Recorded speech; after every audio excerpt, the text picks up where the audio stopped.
Welcome to Ascend, a podcast where I talk to interesting people building solutions in the cloud. In this episode, I chat with Patrick Lyver, founder at Kleurvision, about getting started with cloud solutions and the challenges faced by teams regardless of their size. We also chat about automation, DevOps, and finish up by talking about remote work and how to stay connected.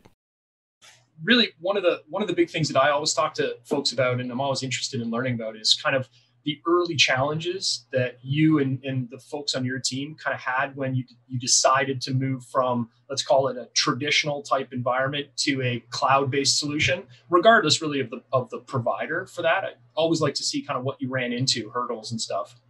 I mean, hurdle number one was lack of knowledge to what the hell you're doing. I mean, I'd say, like, from a traditional, when we decided to make the pivot, and you were instrumental in helping us with that, and really just getting our heads around like systems. We didn't have systems thinking. We had, each client project, website, application, web app, whatever, was its own siloed thing. So one of the things that we needed to, I guess, try and wrap our heads around was, how do we have shared resources, including, not just the hardware side or the infrastructure side, but code base. Like, how do we start to look at what we're building out as everything is one thing versus all of these little things living in the same spot, which would, in the earliest phases, just ended up being a really complicated shared hosting system. Yeah. And that wasn't much help, other than everything was you could find everything in one place, but it was still, everything was all independent. So if we needed to make a change in one client project, we had to make it in all of them. So I'd say that was, in the earliest phases, just being able to think differently about what scaling looked like, I guess. Yeah. And I know I kind of know the what the hell's going on thing is pretty common with everybody, right? Like, it doesn't matter the size of the organization or the type of work you do. As much as it's familiar, it's different. So it takes some getting used to, maybe, for lack of a better way to think about it. I'm interested, like, when you talk about kind of putting everything in a central spot, how did you end up fixing that? Can you tell us a little bit about, like, what was the final resolution, or maybe is it still a work in progress? Oh, I think we'd be kidding ourselves to say it's not a work in progress. I think getting over the hurdles of where it was to how to move forward was starting to learn more about.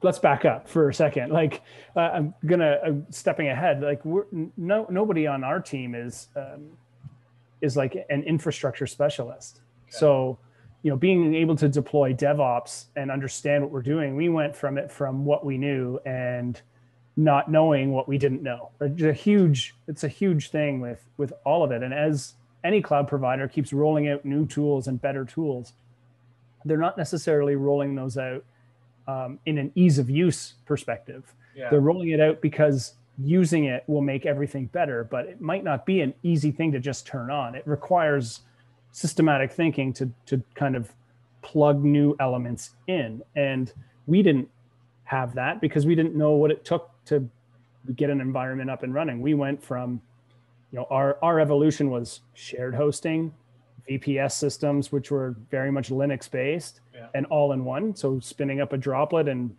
running Ubuntu, right? Setting up a LAMP stack, to something that was, multiple units working together with separated database systems and separated load balancers and automation scripts that Curious Orbit had set up for us. Like, that's not a slow learning curve, right? If it was left up to us. So I think that not knowing what we didn't know is our biggest hurdle, and getting over that just took time and understanding and learning and listening to those that know more than we do, to say, this is what you need to do, and here's why you need to do it, or not why, but here's the benefit, right? Like, it was never a cost thing. It was always looking for a better solution thing as we kind of explored what was available to us. Yeah.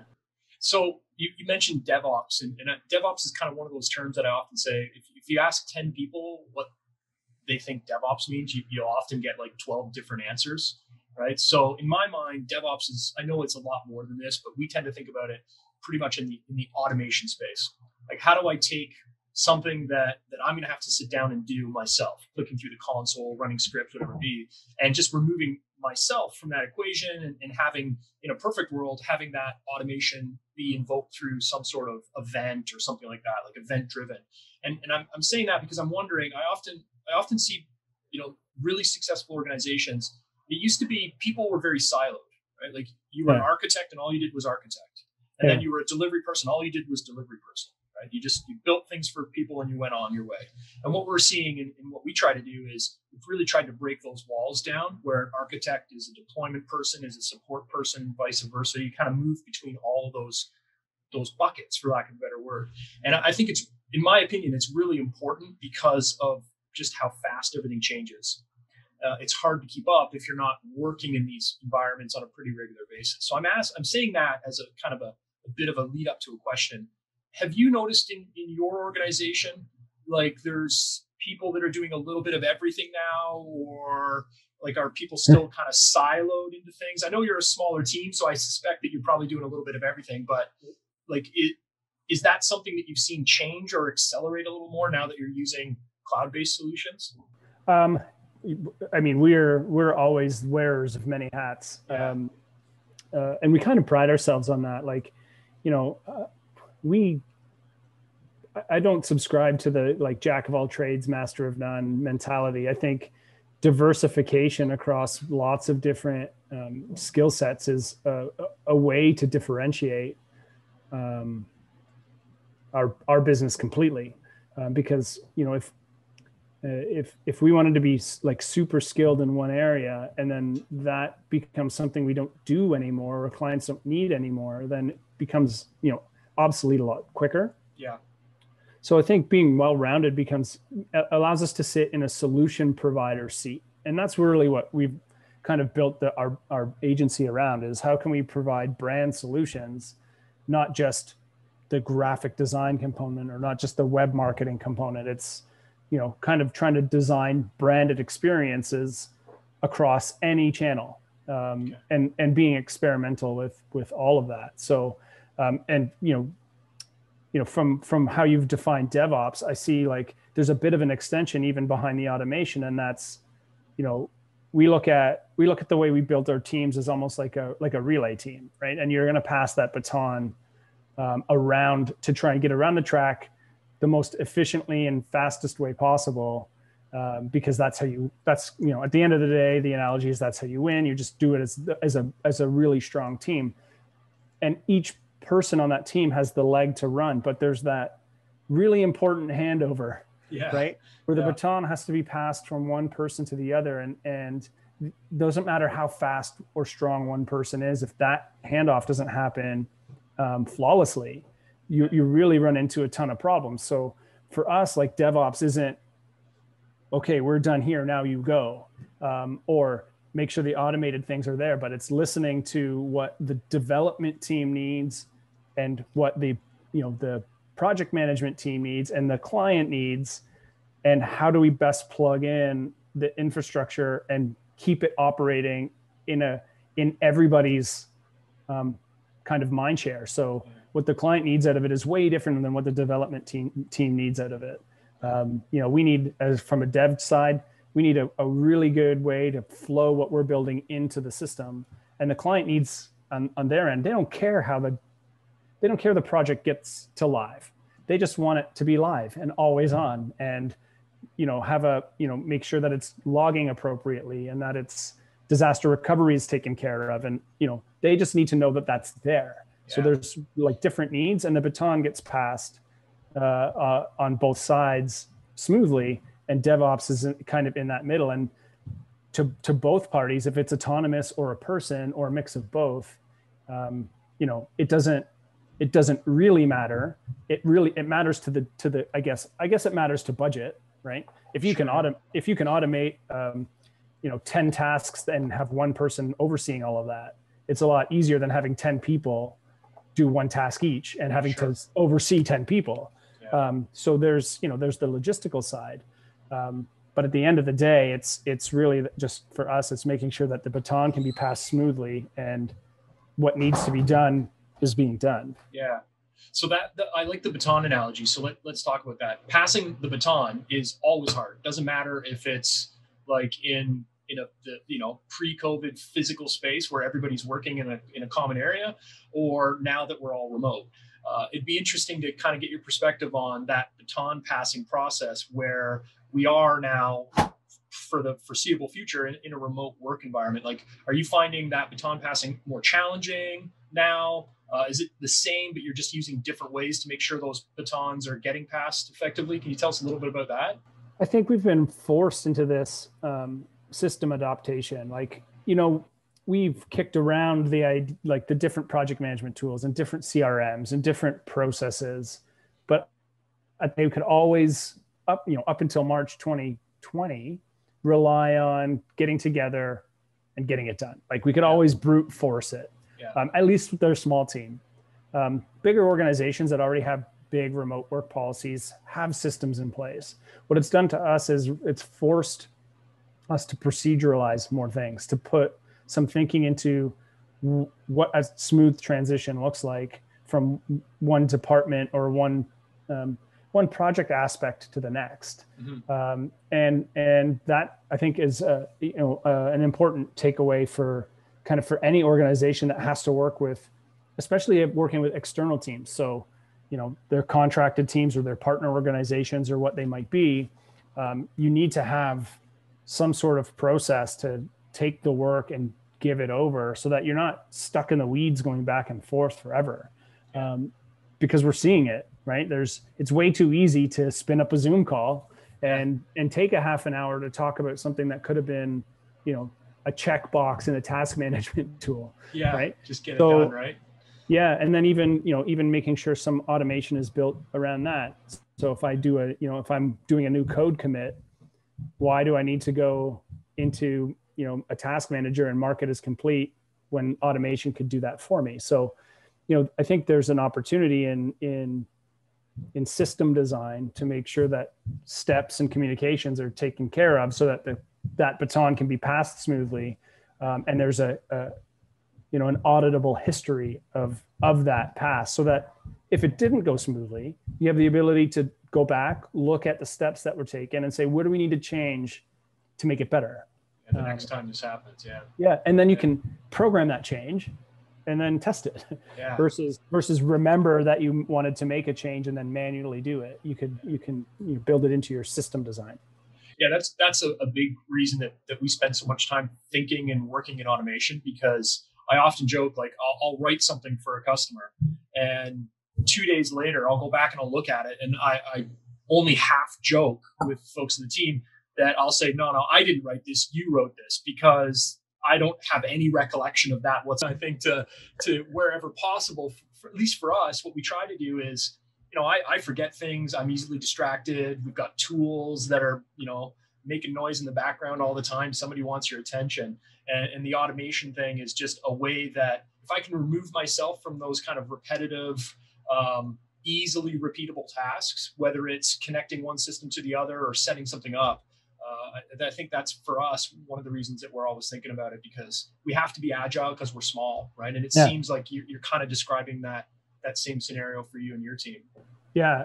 And the unfortunate side on our end is we don't necessarily want to automate the creative side, right? Yeah. Like we don't want it to look like the same. We don't want the strategy and the thinking to be on repeat. So trying to find the implements of automation, that's been the biggest challenge and biggest opportunity, I'd say. Yeah. And in being in the digital space, and I'm sure you can attest, like, we're busier now than ever, and I could easily fill 24 hours a day with response to client. Yeah. So finding the time to focus inward is challenging, right? Yeah. Especially, I'd say, on that point, not wanting to say no and wanting to really be supportive of client work and the things that they need to do to be successful, in a time when it's so challenging for them, and being grateful that we've got the business coming in. We don't want to turn our backs on anybody. So, we've turned our backs on ourselves in order to not turn our backs on anyone else. So that's become a bit of a balancing act. But without good system design and planning, we can say yes lots of times, but maybe not delivered the best way possible. So we have to put checks and balances in place to say, we pump the brakes, put this in place, and then we can hit the gas and double down. But without it in place, you can never go faster. You can't go faster than, the one-to-one input of human to human, right? If you're doing it manually. If you put systems in place and automate things, then you can take 10 to 1, 100 to 1, 1,000 to 1. So it's just a matter of finding those sweet spots to implement it on. Yeah, I know it's totally not cloud related question, but I have to ask because I know there's lots of challenges for folks working from home, right? You've got family at home that maybe wasn't normally there. They're at school, they're at their own jobs. And, people I hear a lot, we're talking to customers all the time that are all working from home now. And one of the big challenges is just, like you said, like I could work 24 hours a day. You could work 24 hours a day. I'm sure most people out there probably have enough on their plate that they could find a reason to work 24 hours a day. So I'm always interested in people because I fall into this trap, right? I have a dedicated space for the office, which is supposed to mean that I can walk away from it. But I very rarely do. I kind of walk by the dedicated space and go, well, I could do like a couple more, and I wander back in, right? And Kate comes back and kind of pulls me out of here or tells me to go do something else. I'm always interested to know like people's strategies. Like, how are you finding? I don't like the work-life balance because I don't think that's real. But like, how do you keep yourself from actually working 24 hours a day? Like, what do you do in those strategies there? Well, luckily I got kids. Right? Yeah, that'll help, right? So they're going to pull me away from it. Our challenge is like Allison works as my number 2. Like she's, running the numbers side of the company and account management. Yeah.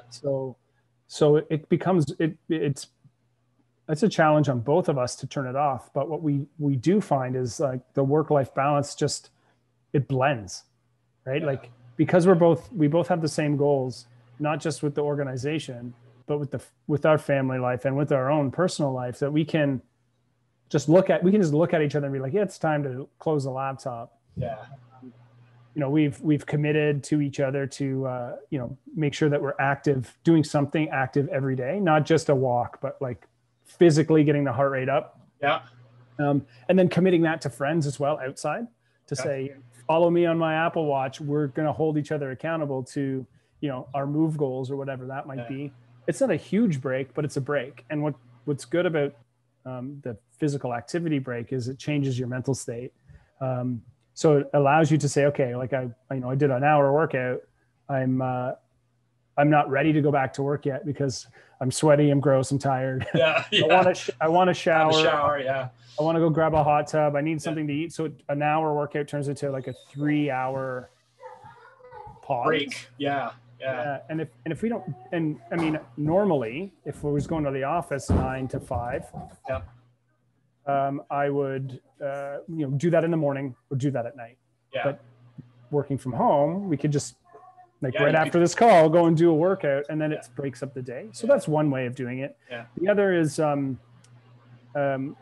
got a team that's looking at me, and I don't want them working more than 8 hours a day for their own mental state. If they decide they need to do some work because that's pulling them away from some other problem, or it's just something they want to do, I'm never going to be the guy that says you must deliver more than, go and work harder. Like we were talking about this before the call, the base camp team, DHH and Jason Friedman, like they've got this idea of just not working that hard down to a science. Yeah. Do what you need to do what you say you're going to do, but don't overcommit. And if somebody's going to overcommit, then don't make that overcommitment other people's problems. Right. Exactly. Really try hard to avoid that. So subscribing to that kind of mindset and like making it so that work doesn't suck has been has been great, because I can look at it and be like, you know what? I feel like I got all the things done I needed to get done today. My calendar is empty. My task list is free and clear. Yeah. Sure, there's always a support ticket coming in. There's always a need something. But a lot of the times, if we've got the free space to spend 15 minutes solving a problem, there's time that it fits into, because I only spent 8 hours or 9 hours working. So I have this free time to look at it, or at least reply and say, I'll look at it tomorrow. Yeah, we'll get to this first thing in the morning. Kind of thing. What's the urgency? Are you down, or is it something you want, or is it something you need? So triaging, I think, is an always on state. I agree with you. It's we're often finding ourselves trying to do that same thing, and what I find is just open, honest conversations with customers a lot of times have saved us late night working. You know, you have those relationships with customers. You say, hey, listen, if you need us to fix this, we'll obviously fix it for you now. Does it absolutely need to be up, right? Or can it wait till the morning because, you know, we've been working on this other project for you or something like that. And you know, a lot of times we've found, and I don't know if it's because everybody's kind of doing this work from home thing now, but people seem to be a little more flexible in some situations because everybody understands the additional stress that people are maybe experiencing. Being, you know, we're at a lockdown right now, so having to stay in your local space is can be challenging for certain people. So go ahead. 100%. Oh, I was just gonna throw in, like, there's a couple of caveats to that whole idea of, you know, triaging problems. And for the most part, unless it's like a date-driven thing, a date-driven project, like 99% of the time, it's not that urgent, right? You're right? It's urgent to the client because they're thinking about it right at that moment, and they need to get it out to let you know that it's a thing. And if you can acknowledge that you've got it received, I hear you. How urgent? Like, can I schedule this first thing in the morning because it's 8 at night? Yeah. Normally that you'll get a response, say, great, thanks so much, right? 99% of the time, unless it's like, hey, my site is down and I really need it up. That's the first email you're going to get. You already know your answer, right? Yeah, you got to fix that one. Yeah. Wait until the morning. Yeah. So, if there's, if you honest conversation is the best way to go, but I think that the triage is the important piece. That always on to, like, listen. Yeah. It needs to be somebody's job, and as the owners of the organizations, that's the stuff that comes uphill unless you delegate it. And you can, I mean, if you get to scale, I guess you could, you have 24/7 response teams, and you could outsource that for sure. Yeah. It's an outsourceable thing. If you've got the budget to pay, doesn't have to be that expensive either, right? It could be ticket driven or chat driven, and you pay an hourly fee to an offshore manage those for you. You could have a virtual assistant or something. Yeah. So that's doable. And the trio, but you do have to have some sort of ear to the customer vibe. Yeah. But to go back onto the event side of things, like, that's when, we're seeing a ton of virtual event work right now, because we were doing a lot of conference branding prior to the pandemic. Yeah.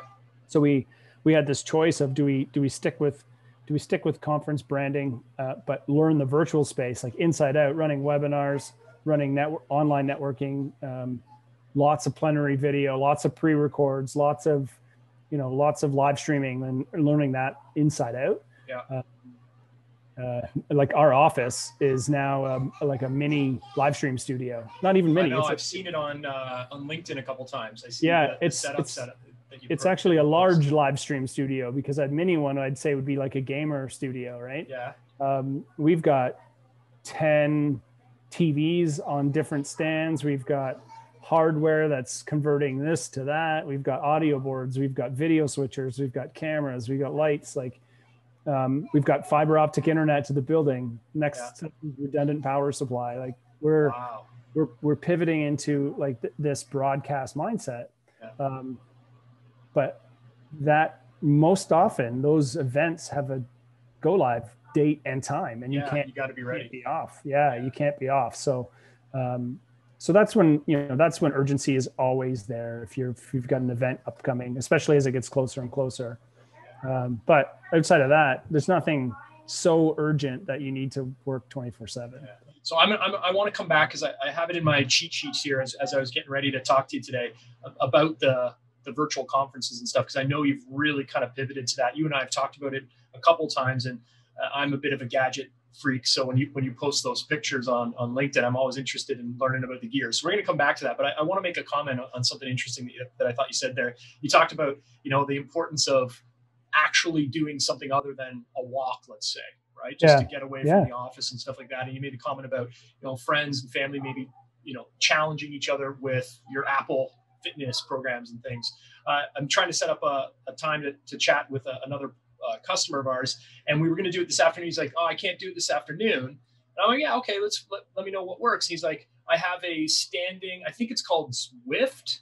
I'm going to totally butcher that, but it's basically remote biking. So you have a physical bike, and he's like, "No, I've got a standing 4 p.m. Thursday. All the days go together. I think it's Thursday today. Yep. They all get together and they bike together." And he's like, "I cannot miss that. It's my thing." So I'm like, "Then it can wait till Friday. Go enjoy your bike ride, your virtual bike ride, and I'll feel slightly a little bit ashamed for probably watching the Leaf game or sitting on the couch or something." But anyways, I just wanted to make that comment because I thought it was really interesting, and it's a way to stay connected with people. Yeah, absolutely. His group that he bikes with still. I thought it was really interesting. Yeah, no, that's that. You gotta try and find those things that you can keep some normalcy going in a completely abnormal situation. We were really looking forward to the ski season because my whole family skis. The kids are in race program. Allie and I volunteered for that race program. We were at the hill 4 or 5 days a week last year. Yeah. This year we got 4 days in total before they shut it down. And we're hoping, at February 11th, we're back out there, the hill is ready. But that was our, in winters past, Friday nights, all day Saturday, all day Sunday for sure. Yeah. And I mean, weekends should be committed to family and personal time anyway. Yeah. Yeah. But this forced it. I'm on a ski hill and it had terrible cell reception. So I couldn't even tether, couldn't bring my laptop really. Yeah. I was offline for Friday, Saturday, Sunday, because we were there. And then at least one other night during the week. If the weather was shit, like snowy, I was also there. I'd take advantage of it. Yeah, you got it, right? Especially the way the weather is now. You never know, right? So, that was a way to stay disconnected and really be a symbol for the fact that nothing burnt down while I was enjoying my own personal time. I didn't put in less hours. Yeah. I just was away, and being away was fine, right? Yeah. At the end, when you look back, you're like, "Oh, that was fine." Nothing happened. I can do that again. It's safe to do that. Yeah. I want to go back to what you were talking about the virtual conferences and stuff like that, because I look forward every year to it's our one kind of trip that we take. We go to Vegas. We go to the big AWS reInvent conference. It's absolutely insane for a week. I think you know this about me. I'm not a huge flyer, but I really enjoy the conference once I get there. So this year was a little different because it's all virtual. And I'm interested to see kind of what you see, because you mentioned, you're pivoting your business into running these types of events for folks, kind of what you're seeing people do, how you're seeing people stay engaged, because the feedback that I'm getting from people around that particular conference was, it was great, but I ended up watching all the stuff at 10 o'clock at night because I couldn't get away from work like a real conference. So I worked normally and then caught up. So you want to talk to us a little bit about what you're doing first and maybe how you're seeing folks approach trying to keep engagement in those types of events? Yeah, sure. There's lots of things you can programmatically do in your show design. We've seen the pivot from a webinar traditional or a Zoom meeting with, a script and properly thought about to, using OBS or some broadcasting tools and layering in graphics and branding the traditional meeting, but it's just got nicer graphics to it. To starting to think about what it is people like most about conferences or getting into some sort of physical environment. One is the connection to their peers. It's a huge missing piece of any digital interaction or traditional digital, like a webinar, is that, the chat box is a chat box, but all it is an echo chamber, right? Like it's just people shouting things. Yeah. You can't have a conversation with 3,000 people in one chat feed. It's just not possible to make that connection. So we're seeing tools like Hopin and Remo come to market and come into their own. Like it's not that they weren't already in development, but really shine as tools to allow randomized networking or controlled networking environments inside of a virtual conference space. I don't know if you're familiar with either of those platforms, but heard about them, never used them myself. Yeah. So like Remo, for instance, it's, you've got a seating plan, could be round tables, could be a seating chart. However, people are grouped in 6s or 8s. And you can move around the virtual environment and go up and down floors and visit trade show booths and vendors. You sit down at a table of 6, and then you've got a 6-person video chat.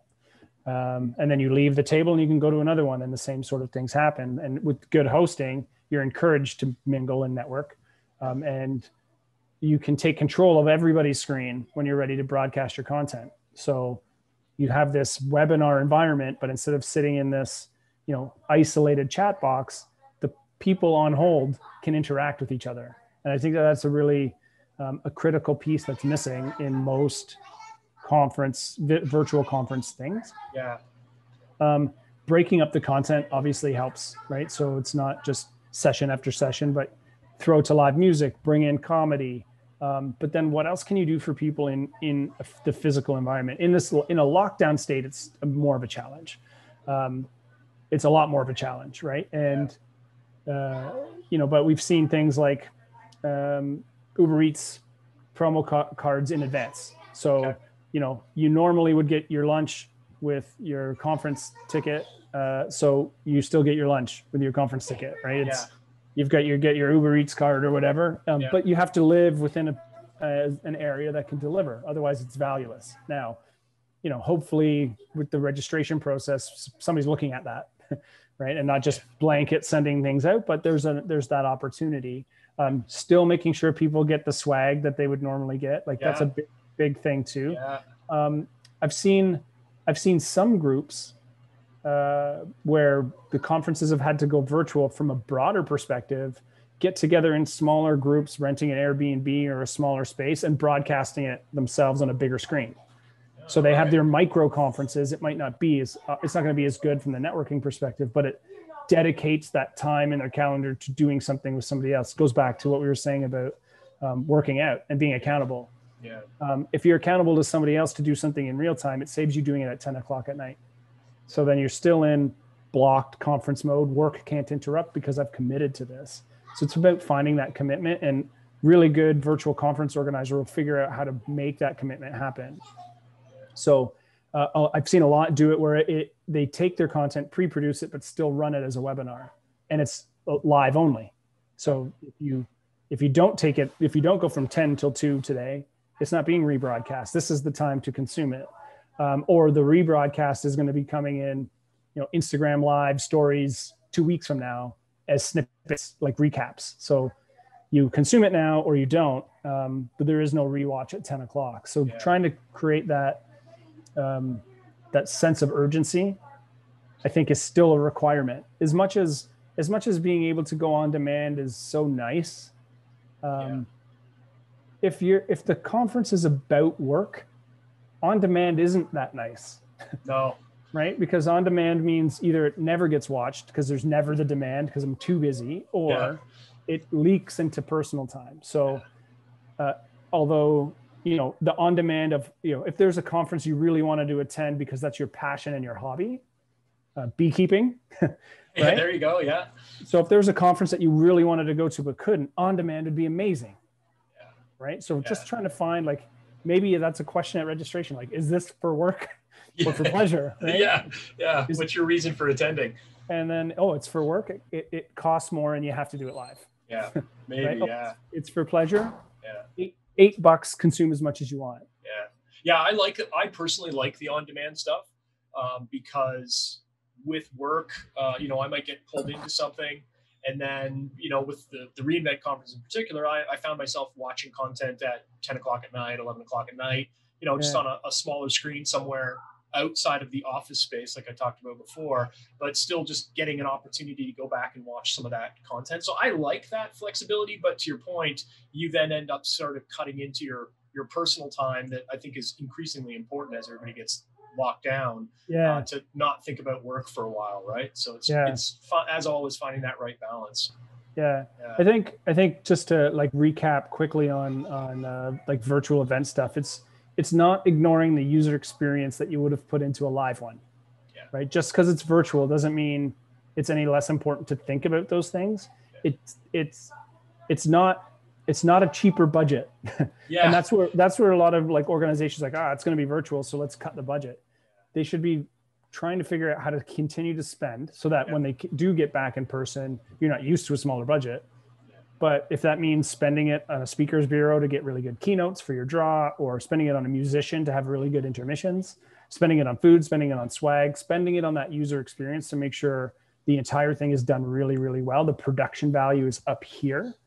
So that it's not, bad cameras, bad audio, in and out glitchy, somebody saying next slide, please, seeing the mouse cursors on screen, like have a production, build a run of show, do the rehearsals, know what you want to deliver, keep it on time, all of that. So very good. Well, man, I know we're at the top of the hour. We've been chatting about a whole bunch of different things. I just want to say thanks very much for joining me. I know we didn't talk a whole lot about cloud, but in my gut, I kind of knew that's the way this conversation was going or was going to happen. And it's been fantastic. I am going to ask you to come back one time though, because I want to talk more about just these platforms that people are using to build brand and stuff like Twitch and maybe other things. So we can have a whole other conversation on that, but thanks a lot for joining us. Yeah, man, I'd be happy to do a round two. I've got all kinds of questions for you about even helping build better presentations and better virtual events using cloud and virtual environments. So all right, let's do it sooner than later. We'll figure it out. Thanks again, man. I appreciate it. Cheers. Cheers.